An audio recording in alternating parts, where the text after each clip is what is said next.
So second step is around co-creating a holistic concept together with your employees. And we find this a very, very important step after defining the vision and why you want to make a change. Many organizations I've seen also in Japan are skipping this step. They say, okay, if management has taken a decision, we're just going to implement it.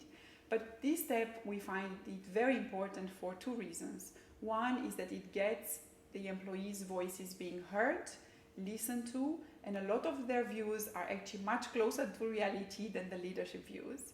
Secondly, it already kickstarts the process of change management. And if you remember the three elements we talked about, which is around physical environment, IT, and behavior, change management plays a very big role in making sure that the new behaviors will actually stick on the long term. Now, after COVID-19, if you talk to a lot of employees, they will tell you that they are looking for 5 elements, 5 offerings from their employers in order to be attracted or retained to work in a particular organization. These 5 are, I want to have a better work-life balance, so I want to have flexibility.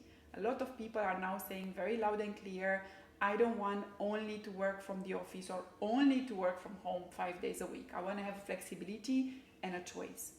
Second is I want to have management that is accessible. I'm looking for a management style which is less hierarchical, much more closer to me, much more facilitating and supporting me in my development. Third, a lot of employees are talking about the fact that they want to belong to a community. A lot of us during the circuit breaker or lockdown, we felt quite isolated. Yes, we were talking to our team colleagues to make work happen, but we didn't feel that team cohesion and connection anymore at a human level. So most of us are now saying we want to have an employer that offers that feeling of community, that I can relate to the brand and to what this organization stands for. Fourth element, I want to have an employer that is actually giving me job variety, that is allowing me to explore different areas of the organization and to connect the dots. I don't want to just do one simple task anymore. I want to be able to connect more of the dots. And fifth, and I would say a lot of companies are now starting to look into it, I want to have an employer that gives me a lot of training opportunities for my own development, because they will secure employability in the future. And I think more employees have now realized that the skills we're now learning are not applicable for the next 20 years anymore. Most probably we need to renew our skills and our competencies every few years, because the world is changing at an unprecedented pace. So these 5 elements make for an attractive employer.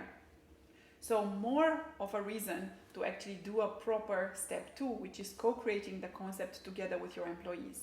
That would allow you not only to figure out which activities you want to support from the office and which activities you want to support from home or somewhere else, but also what steps you can take about it. Let's say if you're saying, okay, in my organization, most of my people, they prefer to work from home for personal, individual activities. Okay, that means that you need to make sure that when these people are at home, they are well supported with the right ergonomic tools, with the right equipment, with the right Wi-Fi connection, with the right whatever ergonomic furniture, to make sure they can actually do that work well from home.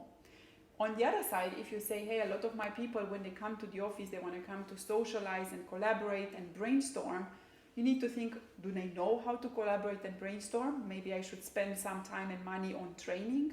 But also, do I have the right environment? If I go to the office and I see there it's a mass of desks that are empty but not enough collaborative spaces and not spaces that sort of are inspiring, very likely I won't to go to the office anymore to even have those collaboration activities happening. So I think it's in step 2, it's a big opportunity for you to define what you want the office to stand for, and concretely what type of activities will you support there, and what does it mean from tools that you need to have, spaces that you need to plan for, and also skills that you need to upgrade in your employees.